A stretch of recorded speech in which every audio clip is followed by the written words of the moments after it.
He was just a quiet high school boy, trying to survive another day of bullying from the sons of powerful officials. Every bruise, every threat, every humiliation, ignored by teachers, dismissed by the principal. No one dared to help him, until a biker with a dark past, living right next door, saw what those boys had done.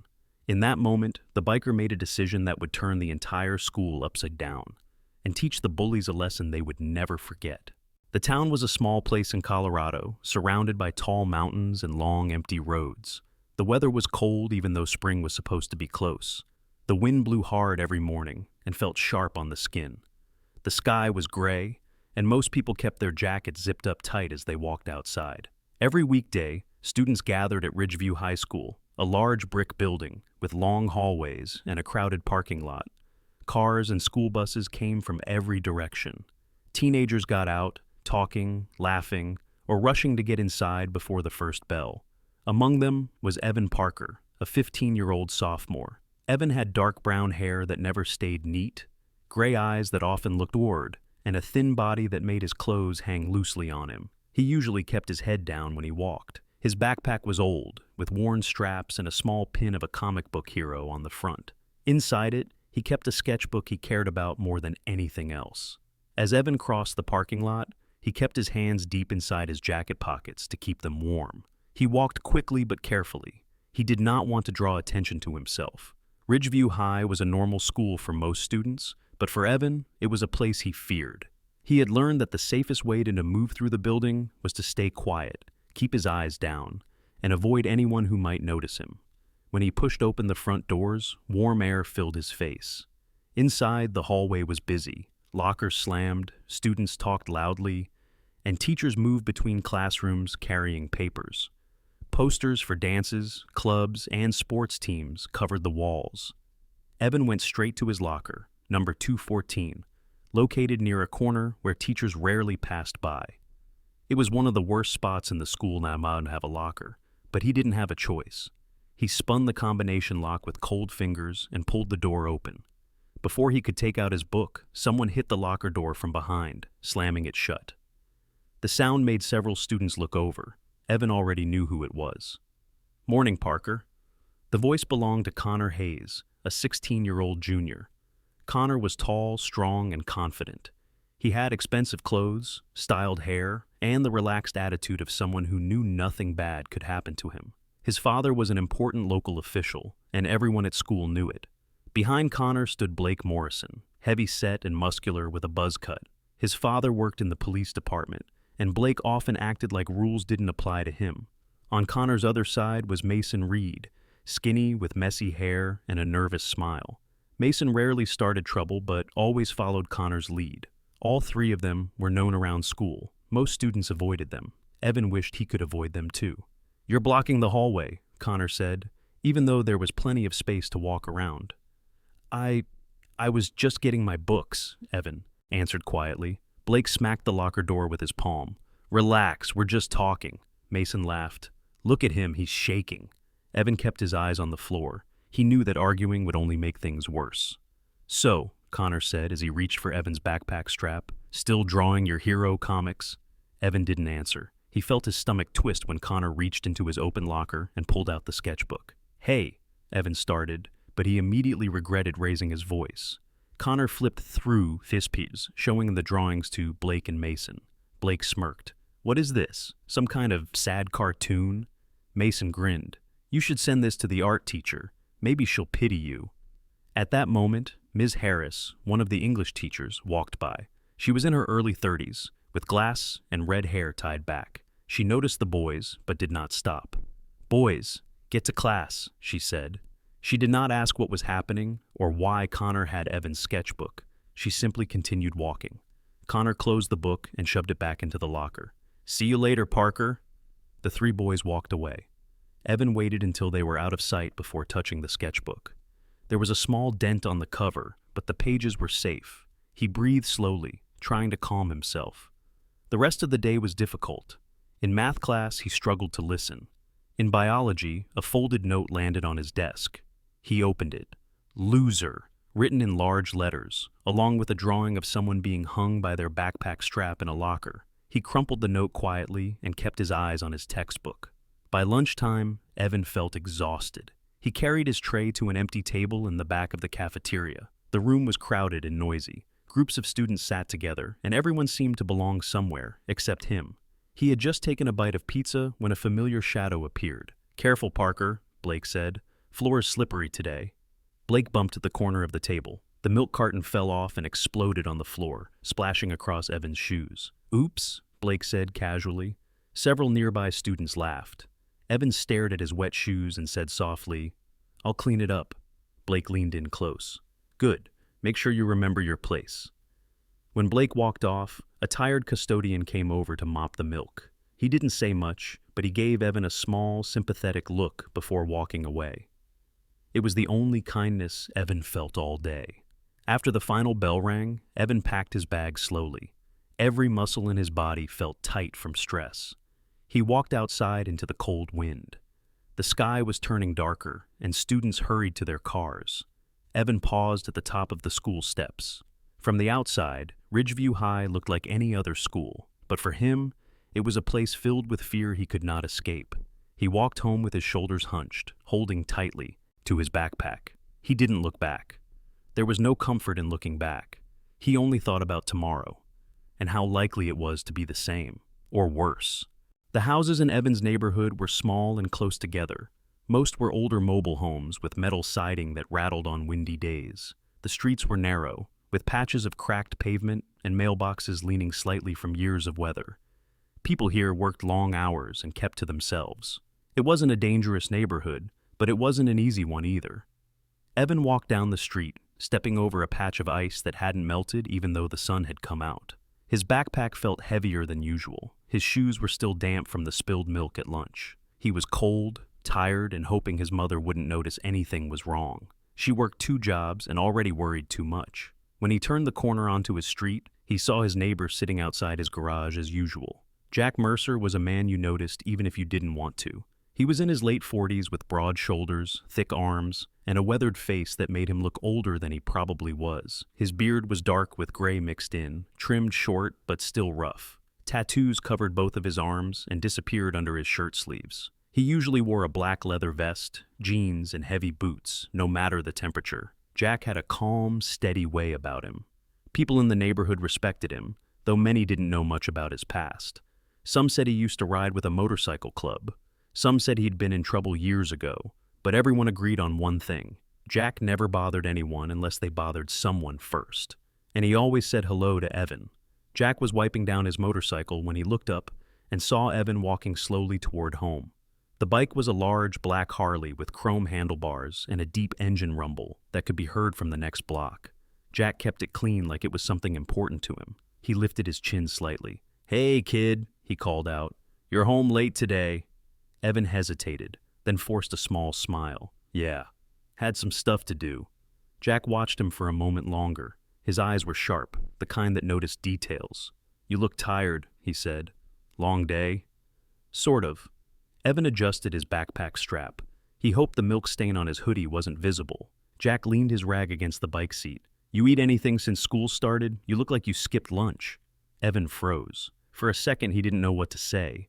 He hadn't eaten much because he was too anxious after Blake's accident with the milk, but he didn't want to explain that, not to anyone. "I ate," Evan lied. Jack didn't respond right away. He studied the boy's face, the slight bruise near his temple, the tired eyes, the way he held himself like someone who expected trouble. "You want a soda?" Jack asked finally. "I've got some cold ones. Not the weird diet stuff either." Evan shook his head. "I'm okay, thanks." Jack stood up. His movements were slow and heavy, but not unkind. "You sure? Looks like you could use something." "I'm fine," Evan repeated softly. Jack didn't push, but his expression changed. Something like concern settled in his eyes. He stepped closer, nodding at Evan's backpack. "Need help carrying that thing? Looks like it's full of bricks." Evan almost laughed, but the sound didn't come out. "No, it's just school stuff."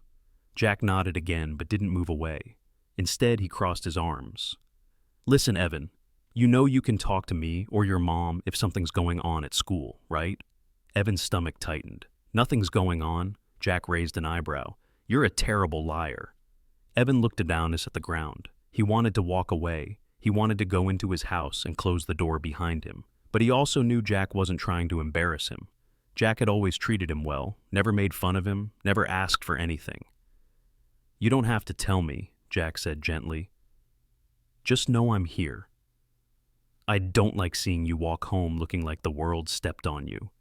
Evan nodded once, then walked toward his house. He unlocked the front door and stepped inside, closing it quietly behind him. The warmth of the small living room hit him immediately. The TV was off. His mother was still at work. He set his backpack down carefully, took off his shoes, and went to his room. He didn't turn on the light. He just sat on the edge of his bed, staring at the floor. His sketchbook was still in his backpack. He pulled it out and opened it to a page he hadn't finished yet. A drawing of a city skyline at night. He held the pencil, but his hand wouldn't move. The day had drained him.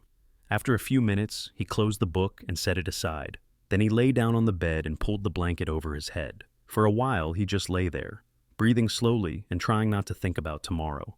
Outside, the sun began to set. The neighborhood got quieter. Kids went inside for dinner. Cars pulled into driveways.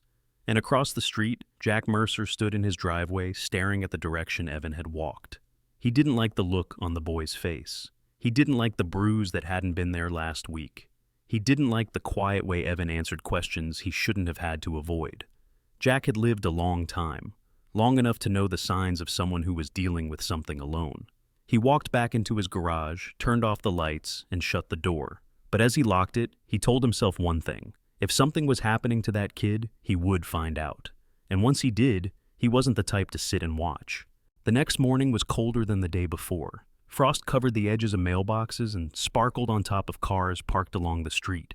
Evan stepped out of his house with his backpack on one shoulder. He breathed out a small cloud of white air and started walking toward school. His mother had left early for work, so the house had been quiet. Evan had eaten a cereal bar, tied his shoes, and tried to convince himself that maybe today would not be as bad. He tried to think of normal things, homework he needed to finish, what to draw later, what class he had first period. None of it helped. As he turned onto the main road, he saw Jack in his driveway again. Jack was wearing a thick flannel shirt under his leather vest and was tightening a bolt on his motorcycle. He looked up when he heard Evan's footsteps. "Morning," Jack said. His voice was calm and steady as always. "Morning," Evan answered quietly. Jack studied him for a second. "You sleeping okay?" "Yeah." Jack raised an eyebrow, clearly not convinced, but he didn't push. All right," he said. "Have a good day." Evan nodded and kept walking. He appreciated that Jack cared, but the last thing he wanted was for someone to get involved. That always made things worse. He reached the school a few minutes later, slipped inside the building, and went straight to his locker. He hoped Connor's group wouldn't be there so early. For once, he hoped they might be late. But when he turned the corner, his stomach dropped. All three boys were already standing near his locker. Connor leaned against the wall, arms crossed. Blake stood beside him with a smirk on his face. Mason was tapping something on his phone. Evan froze, but only for a moment. If he stopped walking, they would laugh at him. If he ran away, they would chase him. So he walked forward slowly, forcing himself to breathe normally. "Well, look who showed up," Connor said. "Right on time." Evan didn't answer. He just tried to get to his locker, but Blake stepped in front of it. "You in a hurry?" Blake asked. "I just need my books," Evan said quietly. Blake stepped closer. "What? You don't want to talk to us?" Before Evan could respond, Mason spoke up. "Hey guys, check this out." He turned his phone toward them. On the screen was a picture of Evan sitting alone in the cafeteria, shoulders hunched, staring at his tray. Someone had zoomed in to make him look even smaller. Under the picture was a caption, "Lunch for the Lonely King." Evan felt his face heat up. His throat tightened. "Where did you get that?" he asked. "I took it yesterday," Mason said proudly. "Posted it this morning. Already got 30 likes. Connor laughed. "Man, you're famous." Evan looked around the hallway. A few kids were glancing at him, whispering. Some had their phones out. He didn't know how many people had seen the picture. It didn't matter. Even one person was too many. "Delete it," Evan said softly. "What was that?" Connor asked, tilting his head. "Delete it," Evan is repeated, louder this time. Blake stepped forward, smiling. "You gonna make us?" Evan shook his head. "No, I'm just asking." Connor sighed dramatically. "See, that's the problem, Parker. You always want people to be nice, but that's not how this place works. Then he reached for Evan's backpack. Let's see what you brought today. Evan grabbed the strap and pulled it back. Don't, Connor raised an eyebrow. Did you just say no to me? In that moment, Evan knew he had made a mistake. Connor didn't like resistance. Blake didn't like it either. Mason didn't care, but he always followed the other two. Relax, Connor said. He reached again, grabbed the backpack, and yanked it off Evan's shoulder. Evan stumbled forward and hit the locker with his arm. A sharp pain shot up to his elbow, but he didn't say anything. Connor unzipped the backpack and dumped everything onto the floor. Books, notebooks, pencils, and finally, the sketchbook. Here it is, Connor said, picking it up. Our favorite. Evan froze. Please, not that. Connor ignored him. He opened the book and flipped through the pages. Mason leaned over to look as well. You really draw a lot of heroes, Mason said. Why? So you can pretend they're gonna save you? Blake kicked one of Evan's notebooks across the hallway. Maybe he thinks he's gonna grow up and be one of them. Connor stopped on a page. It was a drawing of a tall figure in a black jacket standing next to a motorcycle. It wasn't finished, but it was clear enough to recognize. Who's this? Connor asked. Evan hesitated. It's my neighbor. Connor laughed. What, that biker guy? The one with all the tattoos? You drawing fan art of him? No, it's just a drawing. Connor interrupted him. You know what I think? I think you're weird. He tore the page out. Evan felt something crack inside him. Stop, Evan said. Please. Connor ignored him, but then something unexpected happened. A teacher turned the corner. Mr. Thompson, the history teacher, early 50s, tall, with a graying beard and glasses, walked toward them. He carried a mug of coffee in one hand and looked tired, like he hadn't slept much. What's going on here? Mr. Thompson asked. His tone wasn't angry, just firm. The boys immediately changed their posture. Connor hid the torn page behind his back. Blake stepped away from the pile of Evan's books. Mason put his phone in his pocket. Nothing, sir, Connor said smoothly. Just talking to Evan about a group project. Mr. Thompson looked at the floor, at Evan's scattered things. This doesn't look like a project. We dropped his bag by accident, Blake said. We were helping him pick it up. Evan opened his mouth. For a moment, he considered telling the truth, but he stopped. He looked at the teacher's tired eyes, at the boys standing around him, and at the way the hallway was still full of students watching, but not speaking. No, Evan said quietly. It's fine. I dropped it. Connor smiled behind Mr. Thompson's back. Mr. Thompson sighed. All right, get to class, all of you. He walked away. Once he was out of hearing distance, Connor shoved the torn page into Evan's chest. Pick up your stuff. The three boys walked off. Students around them parted like they always did. Evan knelt and started gathering his books. His hands shook. He found the torn drawing and slipped it into the sketchbook. He didn't know if he could fix it. The rest of the day felt long and heavy. Teachers talked. Students whispered. Mason's picture kept spreading online. Evan heard someone laugh behind him in the hallway, and he knew they were laughing because of him. At lunch, he didn't go to the cafeteria. Instead, he sat in a bathroom stall and ate a granola bar in silence. He waited until the bell rang before coming out. By the time school ended, Evan felt drained. His eyes burned from holding back emotions he didn't want anyone to see. When he walked outside, he pulled his jacket tighter. He kept his head down all the way home. When he reached his street, he saw Jack again, standing near his bike with a wrench in his hand. Jack watched him approach. His eyes narrowed. Evan walked quietly past him. Jack spoke without raising his voice. Evan? Evan stopped. Jack took a few steps toward him. Turn around. Slowly, Evan turned. Jack looked at him closely. He saw the bruise on his arm, the way Evan was holding his backpack protectively, and the redness in his eyes. Did something happen at school? Jack asked. His tone was serious now. Not angry, concerned. Evan opened his mouth, but no words came out. He felt his throat tighten. The events of the day rushed at him all at once. The picture online, the torn drawing, the shove into the locker, the fear. His vision blurred. Jack saw it immediately. He stepped closer. His voice softened, steady and warm. Hey, he said. It's okay, just tell me what happened. Evan shook his head. I can't. Jack didn't grab him or push. He just kept his eyes on him. Why not? They'll make it worse, Evan whispered. They always make it worse. Jack's jaw tightened slightly. Who will? Evan hesitated, and for the first time he said it out loud. Connor? Blake? Mason? Jack nodded slowly. He didn't look surprised. He didn't look confused. He looked like someone who finally had the information he'd been expecting. "Come inside," Jack said. "We're going to talk." For the first time in a long time, Evan didn't say no. Jack stepped aside and held the door open for Evan. The inside of Jack's house was small but clean. The living room had a brown couch, a wooden coffee table, and a TV mounted on the wall. Tools, motorcycle parts, and jackets were neatly arranged on metal shelves. The air smelled faintly of engine oil and coffee. "Sit down," Jack said, pointing to the couch. Evan sat slowly, gripping the straps of his backpack. His hands felt cold and shaky. He wasn't sure if he had made a mistake by coming inside. Part of him wanted to run back home and pretend nothing had happened, but his feet didn't move. Jack walked into the kitchen and returned with 2 cans of soda. He placed one on the coffee table in front of Evan and opened the other for himself. "Drink," Jack said. Evan hesitated, then took the can. His hands trembled slightly as he opened it. Jack sat in a chair across from him. "All right," he said calmly. "Tell me what happened. Start from the beginning." Evan stared at the floor. His throat tightened again. He didn't know where to start. The words felt heavy. Jack's voice softened. "Don't rush, just talk."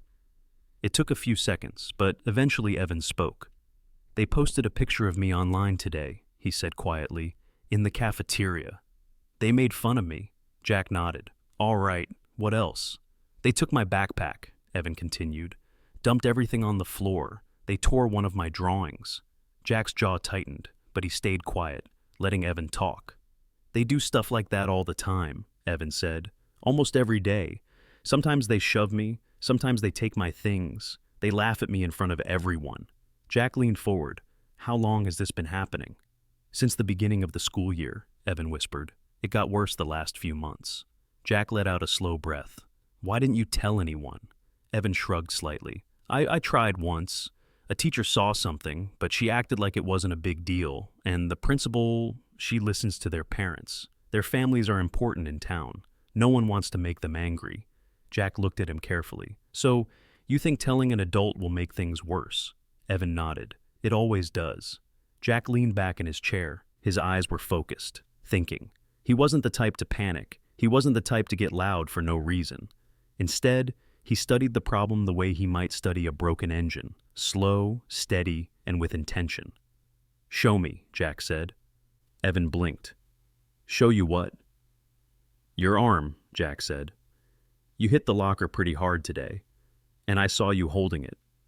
Evan hesitated, then slid up his sleeve. A dark purple bruise was forming near his elbow. Jack's expression hardened. "That's not accidental." "It's fine," Evan said. "It doesn't really hurt." Jack shook his head. "Kid, you shouldn't have bruises from being at school. That's not normal." Evan didn't respond. Jack took a sip from his soda. "Listen, Evan, I know you think you're stuck with this, but you're not. You don't have to go through this alone." Evan's voice came out small. "But if they find out—" "They won't," Jack said firmly. "Not until I'm ready for them to. And trust me, when that time comes, they won't be the ones in control." Evan looked up slowly. Jack looked serious, not angry, not reckless, but calm in a way that made Evan feel slightly safer. Jack pointed to Evan's torn sketchbook sticking out of his backpack. "Let me see that drawing." Evan hesitated, then handed him the book.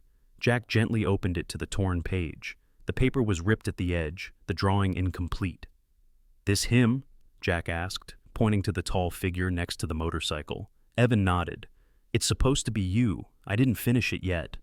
Jack stared at the drawing for several seconds. His expression didn't change, but something in his eyes softened. "You're pretty good," Jack said. Evan lowered his gaze. "It's nothing." "It's not nothing," Jack said. "Someone hurting what you care about doesn't make it worthless." Evan swallowed hard. No one had ever said something like that to him. Jack set the sketchbook aside. "Look, Evan, I'm not a teacher. I'm not a counselor. But I've been around trouble my whole life. I know what bullies look like, and I know how they act when no one stops them." He leaned forward again. "You did the right thing coming in here today." Evan wasn't sure if he agreed, but hearing Jack say it made him breathe a little steadier. Jack continued, "What did the school do when you first tried to get help?" "Nothing," Evan said. They said they'd look into it, but they didn't. Connor's dad is a city councilman. Blake's dad works for the police department. Mason's parents donate money to the school. The principal doesn't want trouble with any of them. Jack let out a short breath. Figures. Evan fiddled with the tab on his soda can. If I say anything, they'll deny it. And if the boys find out I talked, I don't know what they'll do. Jack nodded slowly. All right. Here's what's going to happen. Evan tensed slightly. You're not going to fight them, Jack said. You're not going to argue with them. You're not going to do anything different at school. For now. For now? Evan repeated. Yeah, Jack said. Because I'm going to handle this. Evan's eyes widened. No, Jack, you can't. If you get involved, it'll just... Jack raised a hand to stop him. Evan, I'm not a kid. I'm not scared of their parents. And I'm sure as hell not scared of a few teenagers who think they run the school. Evan stared at him anxiously. What are you going to do? Jack didn't answer right away. Instead, he stood up and went to a drawer near the kitchen. He pulled out a battered notebook and a pen. We're going to write everything down, Jack said. Every incident, every shove, every insult, every time someone witnessed it, everything the school ignored. Evan blinked. Why? Because evidence matters, Jack said. A story can be denied. Written proof is harder to hide. And once we have enough of it, I'll know exactly who to talk to and what to do next. Evan still looked worried. But if the boys find out, they won't find out unless I want them to, Jack said. I've dealt with worse people than them. Evan didn't doubt that. Jack carried himself like someone who had seen things, done things, and survived them. Jack sat down again and clicked his pen. Let's start with the first time they messed with you. Do you remember when it happened? Evan nodded slowly. Yeah, it was last September. They tripped me in the hallway. He paused. I dropped all my books. Jack wrote it down. Good. What happened next? Evan answered. Jack kept writing. They went through everything, every day, every week, every moment that Evan could remember. Some details came out easily. Some took time. Sometimes Evan had to stop to breathe. Jack waited patiently each time. When they finally finished, nearly an hour had passed. The notebook was half filled. Jack closed it. All right, this is a start. Evan looked tired, but also slightly lighter, as if speaking the truth had removed a small part of the weight he had been carrying. Evan, Jack said, leaning forward, I need you to understand something important. Evan looked up. None of this is your fault. Evan's chest tightened. It feels like it is. It's not, Jack said firmly. You didn't deserve any of it. They're doing it because they think no one will stop them. They think no one will stand up for you. Jack's expression hardened. They're wrong. Evan felt a strange mix of fear and relief. He didn't fully understand what Jack planned to do, but for the first time in a long time, he didn't feel completely alone. Jack stood and walked Evan to the door. Go home. Do your homework. Try to relax. I'll check in on you tomorrow morning. Evan nodded. Jack, thank you. Jack gave him a small but real smile. Anytime, kid. As Evan walked out into the cold evening air, he felt nervous about what might come next. But he also felt something else, something he hadn't felt in months. Hope. Jack watched the boy walk across the street, then closed his door slowly. Tomorrow, things were going to start changing. The next morning, cold air swept through Blueford as thin clouds drifted above the rooftops. Evan walked down the sidewalk with his backpack pulled tight against his shoulders. He didn't feel great, but he felt a little steadier than yesterday. Talking to Jack had helped more than he expected. Someone finally knew the truth, and that alone made school feel slightly less impossible. When Evan reached Jack's driveway, Jack was already outside. He was wearing his usual black jacket, jeans, and heavy boots. His motorcycle was parked beside him, engine off, but it looked like he had been adjusting something earlier. Jack gave Evan a nod. Morning. Morning, Evan replied. You sleep any better? Jack asked. Gout? A little, Evan said honestly. Jack studied him for a moment, then stepped closer. Listen, Evan, today you don't have to do anything special. I just want you to go to class, stay out of trouble, and pay attention to how those boys behave. Don't provoke them. Don't engage. I'll do the thinking for now. Evan nodded. Okay. Good, Jack said. And if anything happens, you tell me after school. Don't keep it quiet. I won't. Jack rested a hand briefly on Evan's shoulder. You're all right, kid. One day this won't feel so big. Evan didn't fully believe that, but the way Jack said it made it easier to hope. He walked the rest of the way to school, pushing open the front doors just as the hallways started to fill. He kept his eyes down and went straight to his locker. For a moment, he thought maybe today would be quiet. But when he opened his locker, a piece of paper fell out. He picked it up and felt his stomach drop. It was another photo of him, this time from yesterday, as he was kneeling on the floor picking up his spilled books. Across the top was written in black marker, "Evan the floor cleaner." He looked around quickly. A few students nearby were watching him, whispering to each other. Evan felt the familiar pressure in his chest. His face got hot. "Not again," he thought. "Please, not again." A voice came from behind him. "Like your new picture?" Evan turned slowly. Connor stood there with Blake and Mason on either side. Connor's blonde hair was perfect as always, his grin wide and confident. Blake had his arms crossed, while Mason held his phone like he was ready to record at any moment. Evan folded the paper and stuffed it in his pocket. "Leave me alone." Connor raised an eyebrow. "What did you say?" Evan didn't look at him. "Just go away." Blake stepped closer. "You think you can talk to us like that now?" "No," Evan said. "I just want to get my things." Connor laughed. "Relax, Parker. We're just messing with you. You don't have to be so serious." Mason added, "Yeah, man. You act like we're hurting you or something." Evan didn't respond. He grabbed his books and turned to walk away, but Connor blocked him. "Where are you going?" "We're not done talking." Evan swallowed hard. "I have class." Connor leaned closer. "Look, Evan, I hear you told someone something. I hear you said my name." Evan froze. Connor's smile faded. His eyes narrowed. "If you're telling stories about us, that's not smart." "I didn't tell anyone," Evan said quickly. Connor's voice dropped to a low tone. "Good. Keep it that way." He stepped aside and Evan hurried past them. He didn't realize he was shaking until he reached his classroom. The rest of the morning dragged on.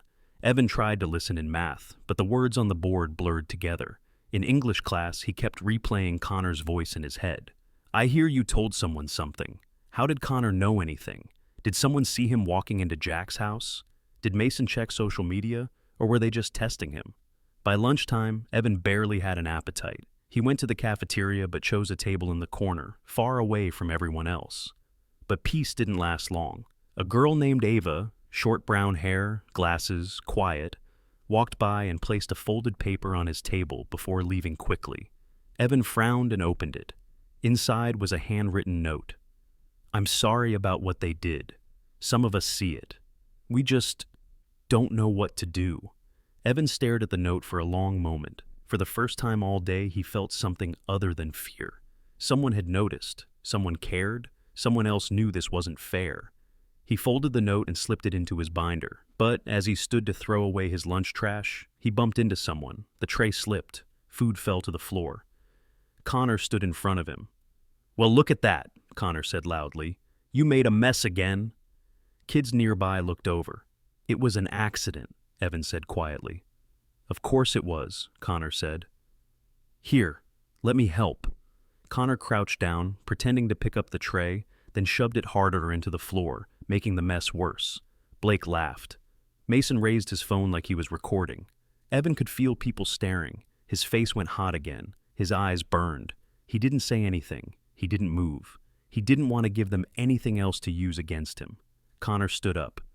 "Better work on your balance, Parker." Evan couldn't speak. He simply walked away. When the final bell rang, Evan felt exhausted. His feet felt heavy as he walked home, dragging slightly with every step. He didn't want Jack to see how bad the day had been, but he also knew Jack expected an honest report. As he approached Jack's house, Jack stepped out of the garage. He had grease on his hands and a focused expression. "So," Jack said, "how'd it go?" Evan looked at his shoes. "It wasn't great." Jack wiped his hands with a cloth. "What happened?" Evan hesitated. Then, just like yesterday, the words finally came out. "They left a picture in my locker, another one, and they said they knew I talked to someone. I don't know how. At lunch, they pushed my tray. Someone filmed it." Jack listened silently. "And people were watching," Evan finished. "Everyone just watched." Jack was quiet for a few seconds. "Anyone step in?" "A girl gave me a note," Evan said. She said she was sorry. Jack nodded. At least one kid has a spine. He motioned for Evan to follow him inside. Once they were in the living room, Jack Ma grabbed the notebook from the kitchen drawer. All right, let's get today written down. Evan sat on the couch and described everything, step by step. The locker, the cafeteria, the threats, the video. Jack wrote it all down carefully, his handwriting sharp and precise. When Evan finished, Jack closed the notebook. This is good, Jack said. Not the bullying, but the details. The more we have, the harder they'll fall. Evan swallowed. Jack, are you sure this won't make things worse? Jack leaned back in his chair. Evan, what's happening to you is already worse than it should ever be. Doing nothing won't change it, but doing something the right way, that can. Evan was quiet. Jack continued. I'm not going to storm into the school. I'm not going to make threats. I'm not stupid, and I don't want you scared of what I'll do. Evan nodded slowly. Jack tapped the notebook. This is step 1. Step 2 will come soon. What's step 2? Evan asked. Jack gave a small smile. Talking to some people who know more about the law than the principal does. Evan blinked. You know lawyers? Jack chuckled. Kid, you live next to a guy who spent half his life around outlaws. I know people you wouldn't believe. Evan didn't fully understand what that meant, but he trusted Jack enough not to question it. Jack stood and grabbed his motorcycle keys. I'll be back in a couple hours. You go home, finish your homework, and rest. I'll handle the next part. Where are you going? Evan asked. Jack put on his jacket. To get advice from someone who doesn't tolerate bullies. Adult bullies, kid bullies. It's all the same to him. Evan nodded. Okay. Jack paused at the door. Evan. Yeah? You did good today. You walked through a hard day and kept your head up. That's something to be proud of. Evan felt something warm in his chest. Thanks. Jack started his motorcycle, revved the engine once, then rode off down the street. Evan watched him disappear around the corner. For the first time, Evan wondered if maybe things really could change. If maybe Jack truly had a way to make people listen. As he walked home, he felt tired, but not hopeless. Someone was on his side now. Jack rode his motorcycle across town, moving through 2 main intersections before turning into an older industrial area. The buildings there were made of faded brick, with wide garage doors and metal signs that looked like they'd been there for decades. This part of Bluford wasn't dangerous, but it wasn't polished either. It was a place where people worked with their hands and didn't ask unnecessary questions. Jack parked in front of a repair shop with a sign that read, Martinez Auto and Body Works. The shop belonged to Luis Martinez, a man in his late 40s with a strong build, dark hair going gray at the edges, and a trimmed beard. He had a serious face, but his eyes were calm and intelligent. Luis used to ride with Jack years ago, before settling down and opening the shop. He wasn't a lawyer, he was something more practical, someone who knew the law from experience and knew people who worked inside the system. As Jack walked inside, Luis looked up from under the hood of a car. Didn't expect to see you today, Luis said. What happened? Jack didn't waste time. It's about the kid. Luis straightened up, wiping his hands on a cloth. Evan? Jack nodded. Luis motioned toward the small office in the back. Let's talk where it's quiet. Inside the office, old posters of classic cars covered the walls. A metal desk sat in the middle, cluttered with papers, tools, and a half-finished cup of coffee. Jack sat in one chair while Luis took the other. All right, Luis said. Tell me what's going on. Jack explained everything. The bullying, the bruises, the photos, the school ignoring everything, the pressure coming from the bully's parents. Evan's fear of saying anything. Luis listened with a steady expression, nodding occasionally, but not interrupting. When Jack finished, Luis leaned back in his chair. How old are these kids? 14, maybe 15, Jack said. And the parents? City councilman, police department, and a heavy donor to the school. Luis let out a short breath. No wonder the principal won't touch it. Yeah, Jack said. That's why I need advice. Luis crossed his arms. Okay, first thing, the school is responsible for protecting students. If they ignore reports of bullying, that's negligence. If there's evidence they knew and didn't act, that's even worse. Jack nodded. We've been writing everything down. Good, Luis said. Make sure the kid keeps track of every incident. Dates, times, witnesses. That kind of record can't be argued with. Jack knew Luis was right. Documentation mattered. Luis continued. Second, you need someone the school can't ignore, someone whose job is to act when the system fails. You mean a lawyer? Jack asked. Luis shook his head. Not yet. Lawyers take time and money, and once the parents get wind of it, they'll try to bury everything. You need someone local, someone who understands school law and doesn't care who gets upset. Jack raised an eyebrow. Who are we talking about? Luis leaned forward. A friend of mine. Her name's Dana Holloway. She's a child advocate for the county. Short, red hair, mid-30s, smart, direct, doesn't back down. What exactly does she do? Jack asked. She investigates situations where a kid might be unsafe, at home, at school, anywhere. If she finds something wrong, she files an official report, and the school district has to respond. It's the law. Jack nodded slowly. How do we get her involved? Luis gave a small smile. I'll give her a call. She owes me a favor. Jack relaxed slightly in his seat. Thanks. Luis shook his head. Don't thank me yet. These families are powerful. They're going to push back, hard. Jack looked him directly in the eyes.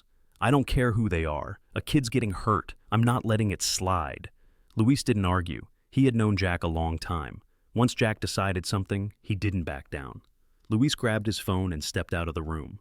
Jack sat still, hands folded, thinking about Evan's face yesterday. Scared, unsure, but relieved someone finally listened. After a few minutes, Luis returned. She'll meet with you, Luis said. Tomorrow afternoon. That soon? Jack asked. She doesn't waste time, Luis replied. She wants to hear from you first, then from the kid. Jack nodded. All right, I'll bring Evan. Luis rested his arms on the desk. One more thing, this is going to get loud. Once the advocate steps in, the school will be forced to report the situation officially. The parents will panic, the kids will panic. They'll try to shift the blame. Jack didn't flinch. Let them try. Luis chuckled. That's what I thought you'd say. Jack stood, shaking Luis's hand. Thanks, man. Anytime, Luis replied. Just be careful.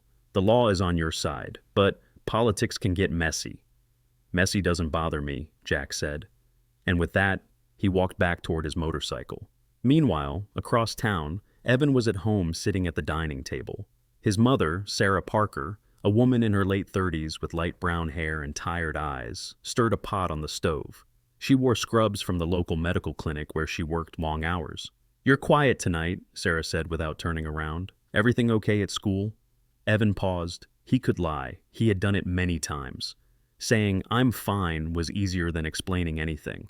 But after talking to Jack, the lie felt heavier. Evan hesitated.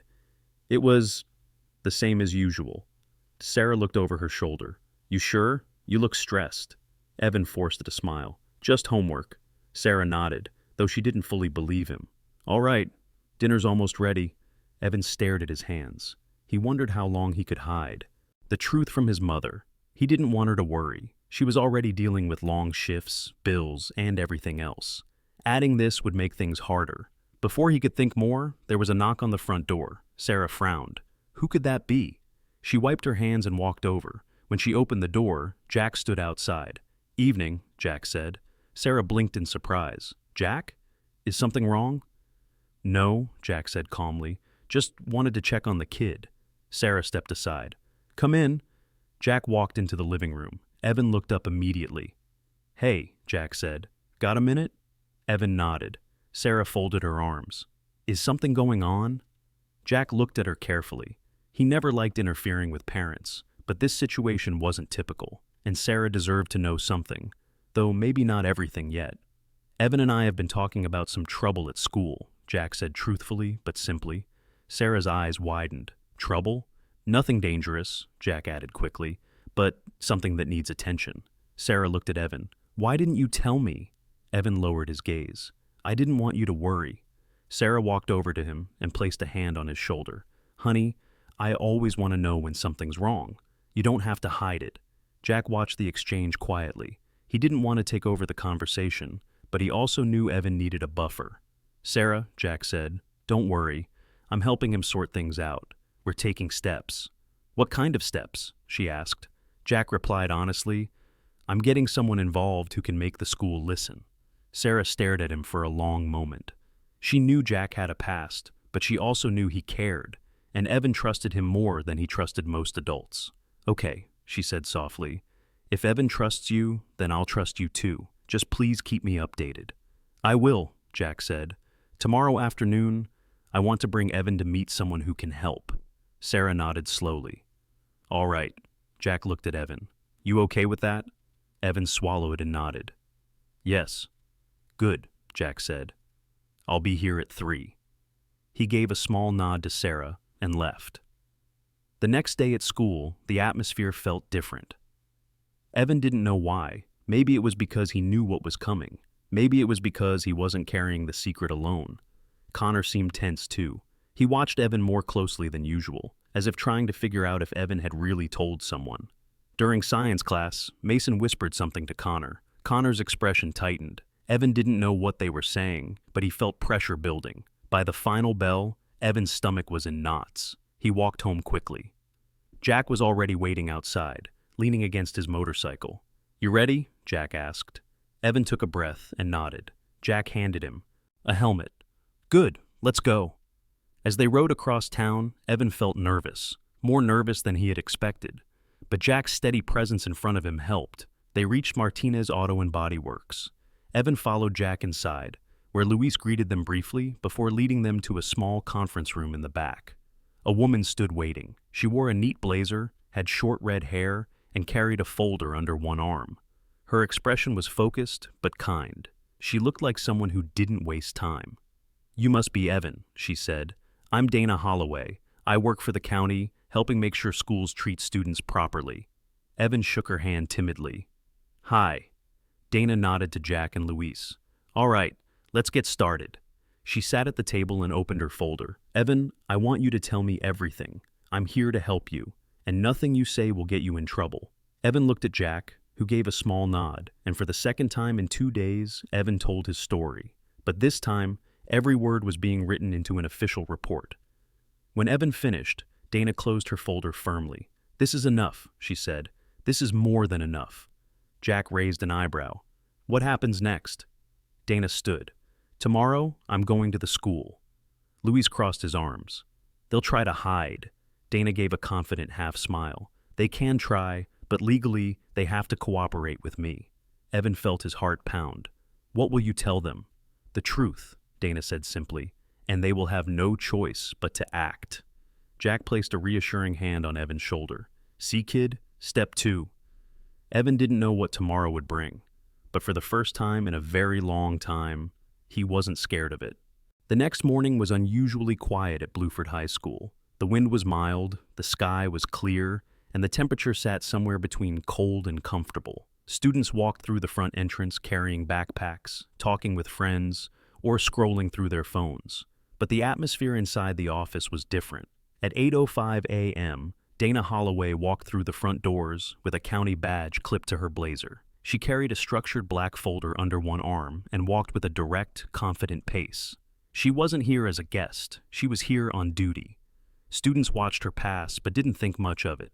Adults, however, knew the meaning of that badge. Dana approached the front desk, where Mrs. Keller, the school secretary, was typing on a computer. Mrs. Keller was in her late 50s, short gray hair, glasses, and a warm but cautious smile.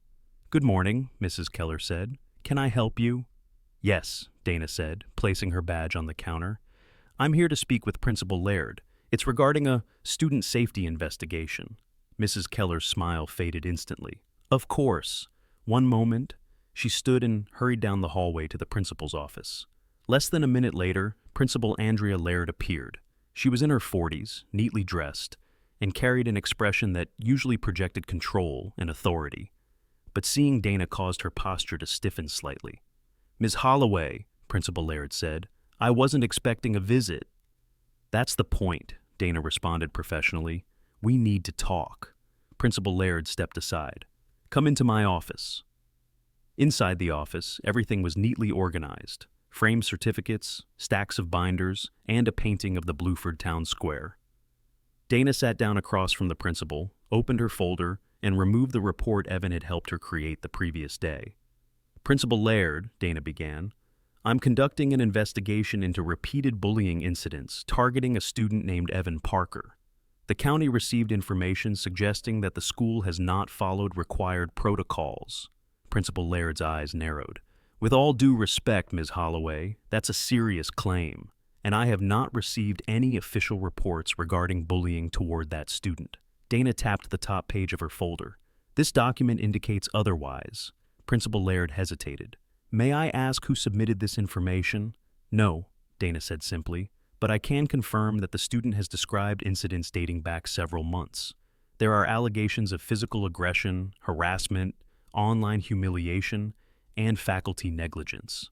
Principal Laird folded her hands. Students exaggerate. Conflicts happen. Teenagers often misunderstand each other. Dana looked directly at her. The law does not allow for misunderstanding. If a student reports harassment, the school must document and respond. Failure to do so violates district policy and county regulation. Principal Laird's jaw tightened.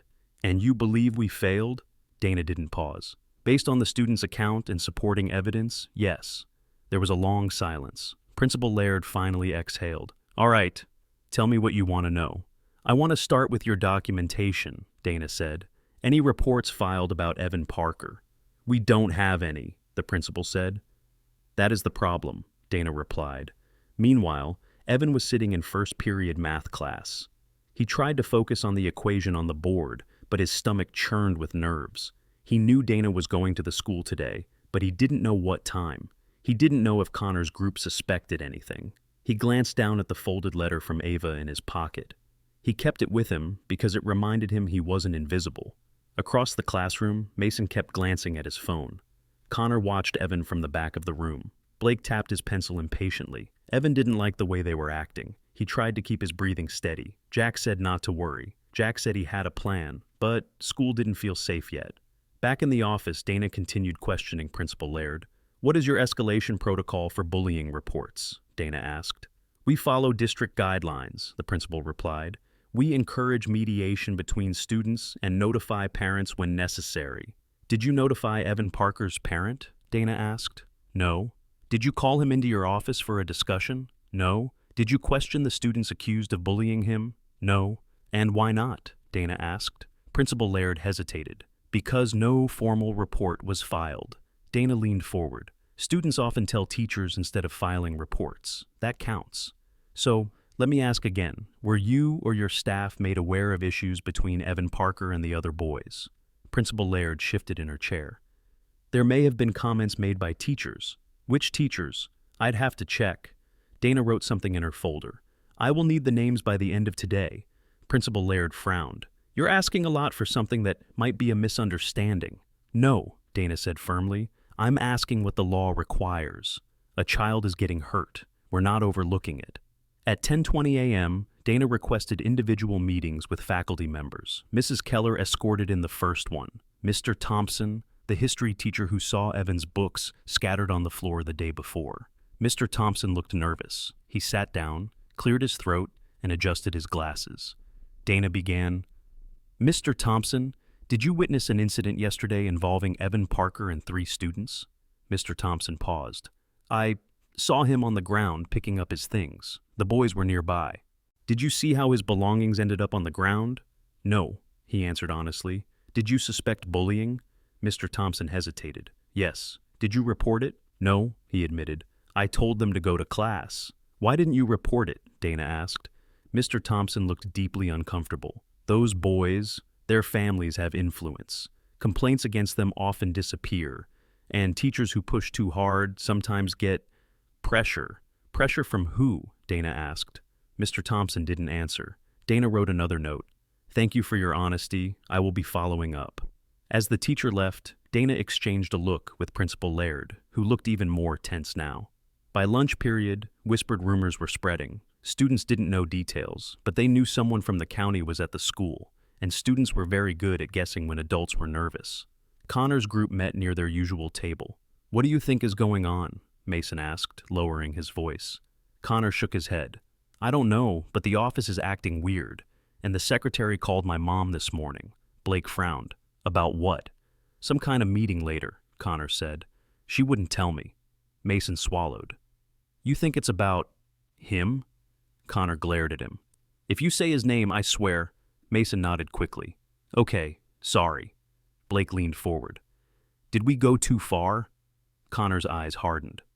Don't start that. We didn't do anything serious. Mason's voice trembled. The video? Delete it, Connor snapped. Now. Mason pulled out his phone. He deleted it while the other two watched. But deletion didn't erase the fear building between them. At the far corner of the cafeteria, Evan sat alone again. But this time, Ava approached him. She sat down quietly, her hands clasped in front of her. Hey, she said softly. Evan looked up. Hey, you okay? She asked. Yeah, he lied. Ava frowned. You don't look okay. Evan tried to smile, but it didn't come out right. Ava lowered her voice. Is it true someone from the county is here? Evan hesitated. Yeah. You told them? She asked. Somebody had to, Evan said. Ava nodded slowly. Good. Evan blinked. You think so? Yeah, she said. I don't like what they do. Nobody likes it. Everyone's just scared. That surprised him. Ava added, Maybe things will change now. Evan looked down at his hands. I hope so. At 2:30 p.m., Dana had finished speaking with teachers, staff, and students who were willing to answer questions. She returned to the principal's office. Principal Laird, Dana said, I'm submitting a mandatory action report. Based on what I've heard, this school failed to follow protocol, and corrective steps must begin immediately. The principal exhaled shakily. What happens now? A formal investigation, Dana said. You will notify all parents involved by tomorrow morning. A review board will meet next week, and until the situation is resolved, those boys must be supervised closely. Principal Laird looked down at her desk. This could affect the school's reputation. Dana didn't soften her tone. A school's duty is to keep children safe, not protect reputations. Then she stood, closing her folder. I'll be in touch. After school, Evan walked out of the front entrance feeling mentally drained. He didn't know everything that had happened, but he could feel the tension in the building. Teachers were whispering. Students were whispering. Something had shifted. Jack was waiting outside, leaning against his motorcycle as usual. Evan walked toward him. Did it go okay? Jack gave a small, confident nod. Better than okay. She pushed hard. The principal couldn't dodge anything. Evan's breath shook slightly. What happens now? Now, Jack said. They're forced to take this seriously. They can't ignore it anymore. Evan looked relieved, but also scared. Connor and the others, they looked nervous today. Jack crossed his arms. Good, they should be. Evan nodded slowly. Jack placed a hand on his shoulder. This is the beginning, kid, not the end. Things are moving now. Evan let out a shaky breath. Thank you for everything. Jack's expression softened. You're welcome. You deserved someone in your corner. They stood there for a moment on the cold sidewalk, students passing by them, some curious, some indifferent. For the first time, Evan didn't feel invisible. The next morning, the atmosphere at Blueford High was heavier than usual. Students walked through the halls, whispering more than talking. Teachers stood in small groups outside classrooms, looking tense. It was the kind of day when everyone sensed something important was happening, even if they didn't know the details. Evan felt the tension the moment he stepped inside. Eyes followed him, not in a mocking way, but with curiosity. A few students who never spoke to him before quickly looked away when he caught them staring. He hurried to his locker, hoping to avoid attention. Surprisingly, no one blocked his way. No notes, no photos, no sarcastic comments. The hallway felt strangely quiet. He opened his locker and grabbed his books. Everything looked normal, and that alone made him uneasy. As he closed the door, he heard footsteps behind him. He tensed, expecting Connor or Blake. Instead, Ava stood there. She adjusted her glasses. Hey, Evan replied. You okay? She asked. I think so, he said. It's weird today. Ava nodded. People know something's going on.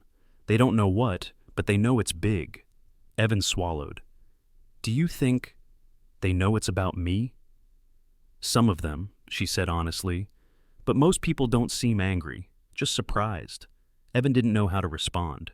Being invisible was awful, but being noticed felt strange too. Before he could say anything else, the intercom beeped. Will Connor Hayes, Blake Turner, and Mason Collins please report to the front office immediately? The hallway went silent. Students turned and looked at each other. Some raised their eyebrows. Others started whispering again. Evan felt his heart pound. Ava took a small step back. I think that's because of the investigation.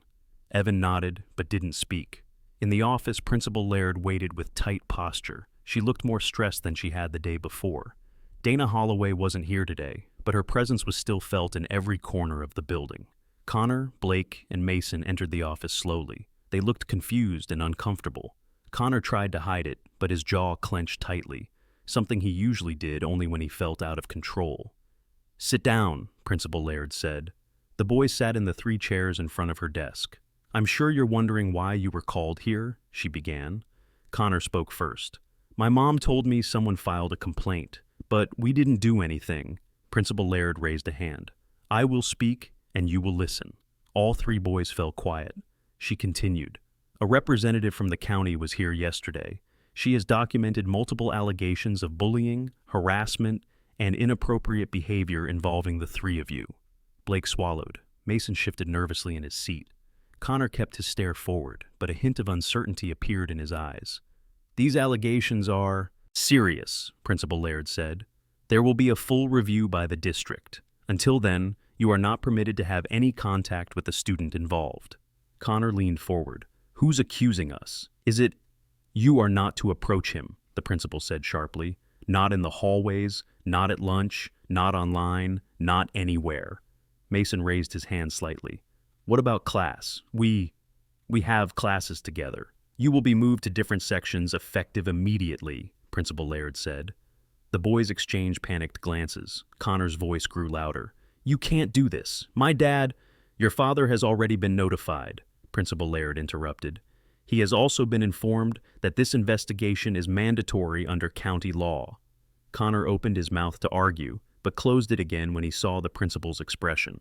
She was done negotiating. Blake tried to speak calmly. So, what happens next? You will each have individual meetings with the district review board, Principal Laird said. Your families will be involved. Disciplinary action will depend on what the board decides. Connor muttered under his breath. This is insane. Principal Laird continued, ignoring him. For now, you will return to class.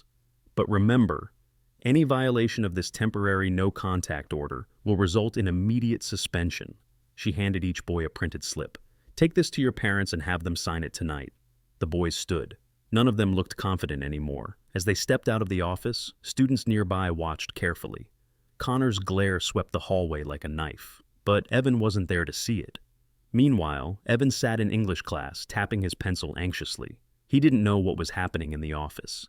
He didn't know what the principal said, but he could feel the shift in the building. Halfway through class, his English teacher, Ms. Locke, handed him a hall pass.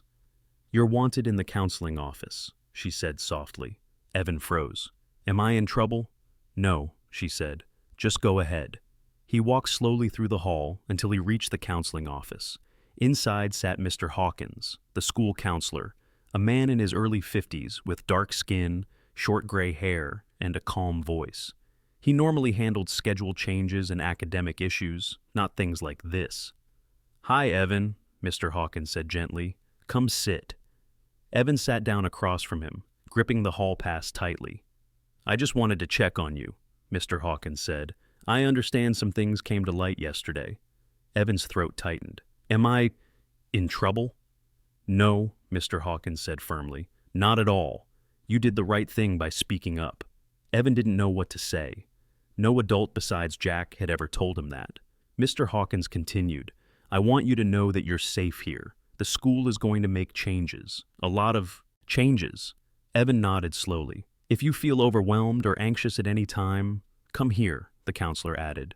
You don't have to deal with things alone anymore. Evan looked down. Thank you. Mr. Hawkins gave him a small, reassuring smile. You can go back to class when you're ready. For the first time during a school day, Evan remained seated a few extra seconds, not to calm down, but to steady the strange feeling of relief he wasn't used to. Throughout the day, whispers spread quickly. They were called to the office. They got in trouble. Something big is happening. In the cafeteria, Evan sat alone as usual, but no one laughed, no one pointed, no one shoved him while passing by. Ava approached again. Is it true? Are they really in trouble? Evan hesitated. I think so. Ava sat down. Good. They deserved it. Evan looked around nervously. I don't want this to get worse. It won't, Ava said. People are scared now. They don't want to be part of anything. Evan nodded. Maybe she was right. After school ended, Evan walked outside to find Jack waiting for him again. The afternoon sun reflected off Jack's bike, making the chrome shine. Jack crossed his arms as Evan approached. So, how'd it go? Evan shrugged. Different. Quiet. Jack nodded. Yeah, I heard from Dana. Evan's eyes widened. What happened? Jack stepped aside from the bike, making space for Evan to sit on the curb next to him. Those boys got pulled into the office first thing this morning, Jack said. Dana said they were informed of the investigation details. Their parents were contacted. They were given strict rules. Evan's heartbeat picked up. Are they angry? Probably, Jack said. Anyone losing control gets angry, but they can't come near you now, not unless they want real consequences. Evan let out a slow exhale. Jack continued. There's more. Dana filed a preliminary action report with the district. That means the school is officially under review. The principal can't ignore anything anymore. Everything is going to be documented from now on. Evan didn't know how to react. A part of him felt relieved, but another part felt scared of being in the spotlight. Hey, Jack said, nudging him lightly. You did nothing wrong. All that's happening now, it's because the adults are finally doing their job. Evan looked down at his hands. I'm just not used to people helping. Jack's voice softened. Get used to it. They stayed quiet for a moment, watching students leave the school. Then Evan spoke. Do you think they'll stop? Yeah, Jack said. Not today, not tomorrow, but soon. They're learning there are consequences. Evan nodded slowly. Jack stood up and put on his helmet. Come on. I'll ride next to you while you walk home.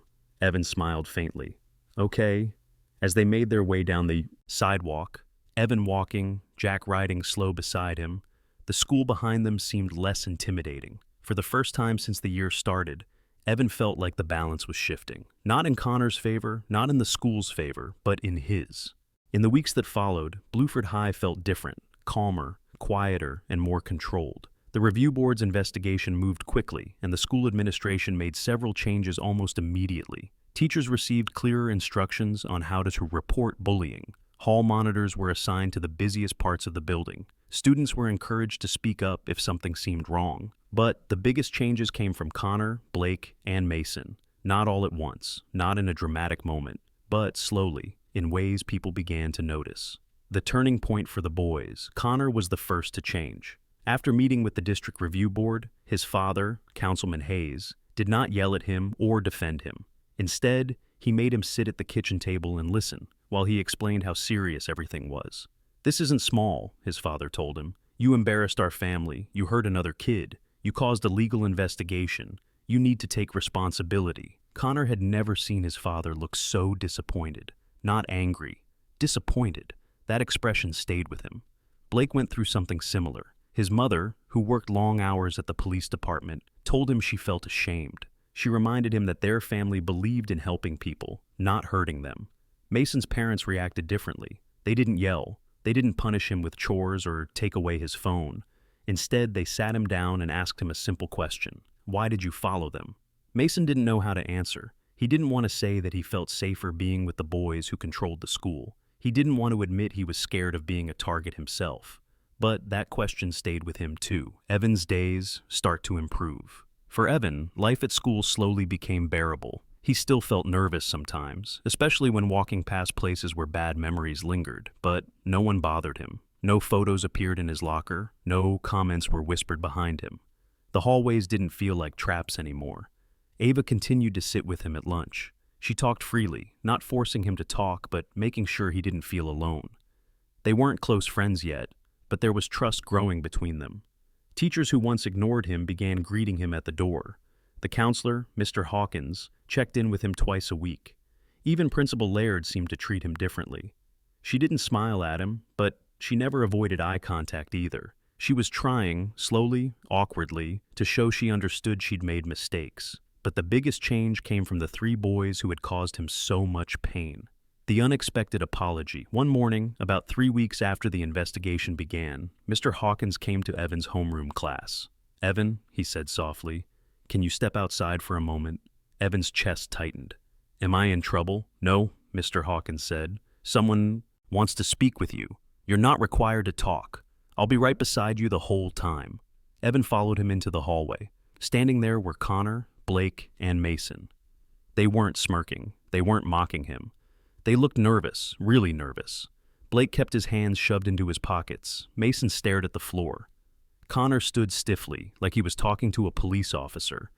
Mr. Hawkins stepped between them. "The boys asked to speak with you. They've already cleared this with the review board." Evan's heart pounded. He wanted to walk away, but Mr. Hawkins gave him a reassuring nod. Connor spoke first. "We're not here to bother you," he said, voice low. We came to apologize." Evan blinked. "What?" Connor took a breath. "What we did was wrong, all of it. The pictures, the pushing, the stuff in the cafeteria. We shouldn't have done any of that." Blake nodded. "We were acting stupid." Mason spoke so quietly, Evan almost didn't hear him. "I'm really sorry." Evan didn't know how to react. For months, these three boys had made his life miserable. Now they stood in front of him, looking uneasy and embarrassed. "Okay," Evan said softly. "Thank you." There was a brief silence. Mr. Hawkins nodded. "That is all. Evan doesn't owe you anything. No explanation, no forgiveness. You said what you needed to say." But Evan surprised himself. "I forgive you," he said. Blake's eyes widened. Mason looked up for the first time. Even Connor looked shocked. Evan wasn't sure why he said it. Maybe because the weight of anger was too much to carry forever. Maybe because Jack had shown him what strength looked like. Maybe because holding on to bitterness would keep him stuck. Mr. Hawkins gently placed a hand on Evan's shoulder. "Good job," he whispered. As the boys walked away, Evan felt something inside him loosen. It wasn't over, not yet, but it was a start. Jack's reaction. That afternoon, Jack listened quietly as Evan recounted everything. "They apologized, huh?" Jack said, raising an eyebrow. "All three of them?" "Yeah," Evan said. "And I forgave them." Jack leaned back, arms crossed. "That takes courage." "You think so?" Evan asked. "Yeah," Jack said. "People think forgiveness is weakness. It's not. It's harder than holding anger." Evan nodded slowly. "I just didn't want to carry it anymore." Jack smiled. "Good choice." Then Jack tapped his notebook, the one where they had written every incident from the beginning. "You know," Jack said, "this book doesn't need to grow anymore. We're going to keep it closed." For the first time, Evan smiled without forcing it, the beginning of something new. Over the next couple of months, the school finished implementing new anti-bullying measures. The review board officially reprimanded the administration for failing to act sooner. The three boys received mandatory counseling, community service, and strict behavior monitoring. But something unexpected happened next. The boys didn't return to bullying anyone, not because they were afraid of getting caught, but because they genuinely started changing. Connor joined a mentorship program run by Coach Daniels, who had always tried to get him into sports. Blake started volunteering at an after-school reading club for younger kids. Mason joined the tech club and made his first real friends outside the bully circle. Evan watched these changes quietly, without judgment. He was healing too. He began participating more in class, and he even joined the art club after Ava encouraged him. One day, after school, Jack brought up a surprising idea. "You know," Jack said, "you're not the only kid who's been through this kind of thing. Lots of kids don't have anyone to stand up for them." "I know," Evan said. "What do you think about starting something?" Jack continued. "A group that helps kids like you, a place where they can talk, a place that teaches people how to stand up for themselves and each other." Evan looked surprised. "With who?" Jack shrugged. "Anyone willing to help. Me, you, Ava, maybe, and later, maybe even those three Bs once they're ready." Evan blinked. "Why them?" Jack answered calmly, "Because people who've done harm and then changed are often the best at preventing others from doing the same." Evan considered this. It sounded strange, but also possible. "What would we call it?" Evan asked. Jack smiled. How about something simple? Guardian riders. Evan laughed lightly. Sounds like a biker gang. Jack grinned. Good. It'll get attention. Evan nodded slowly. Okay, I want to do it. Years later, 2 years passed. Blueford High transformed into a school known not for its bullying problems, but for its strong student support systems. The Guardian Riders became an official student-led organization that paired older students with younger ones who felt unsafe or alone. Teachers volunteered, parents sponsored events. The school district took notice. Connor, Blake, and Mason eventually joined too, not as leaders, but as helpers. They talked openly about the mistakes they made and how they learned from them. Ava became the club's first official president. And Evan? Evan became the heart of the group, quiet, steady, and reliable. He never bragged about what started it all. He never reopened old wounds. But he remembered what it felt like to be invisible, and he made sure no one else felt that way. Jack remained a mentor to the group, attending meetings, helping with events, and reminding everyone that strength is only meaningful when used to protect others. He felt proud of Evan, proud of the kids who changed, proud of the school that learned from its mistakes. And Evan, standing at the front of a classroom during a Guardian Riders meeting, realized something important. He was no longer the kid who walked through hallways in fear. He was someone who made a difference, someone who turned pain into purpose, and he was never alone again. This story reminds us that even in our darkest moments, God sends light in unexpected ways, through courage, through kindness, and through the people He places in our lives. Every day is a chance to protect, to listen, and to become a miracle for someone who needs help. May God bless you and everyone watching this video. If this story touched you, please like, comment, share, and subscribe to help the message reach more hearts.